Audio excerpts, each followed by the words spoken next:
recommended books by someone like Eustace Mullins, who's a white supremacist. You've defended Eustace Graham Mullins Hart. is not a white supremacist, he's a historian.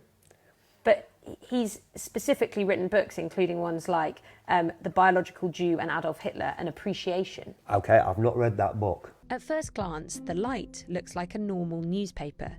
But as well as more mundane articles, there are others promoting disinformation about COVID and vaccines, financial control, and extreme theories like the Great Reset and Agenda 21. Ultimately, all about the idea there is a sinister plot looking to do us harm. Articles also talk about the use of force against aggressors, the government and whoever else they oppose. There are also calls for modern-day Nuremberg-style trials for the government, medics and journalists who they see as complicit in these sinister plots. I'm on my way to meet Darren Nesbitt, who is the editor of The Light paper, that paper that's at the heart of this investigation. And I want answers about it. I want to know how it's funded, I want to know who it's linked to, and I want to know more about the people behind it. The paper's been criticised for links to figures who are considered far-right figures or anti-Semitic figures. What's your relationship with these groups? I don't have any relationship with them. Why do you allow them in your paper? Because if they write good articles on topics that are, useful, topics that are interesting to people, then we should have them.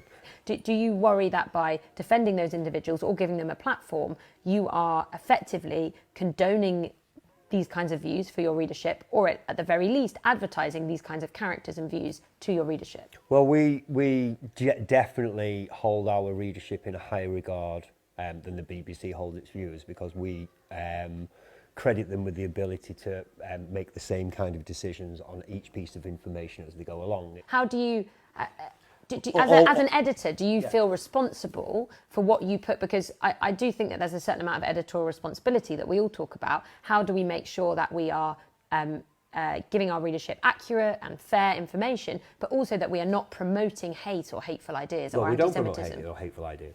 But you have. No, we haven't. In the paper itself.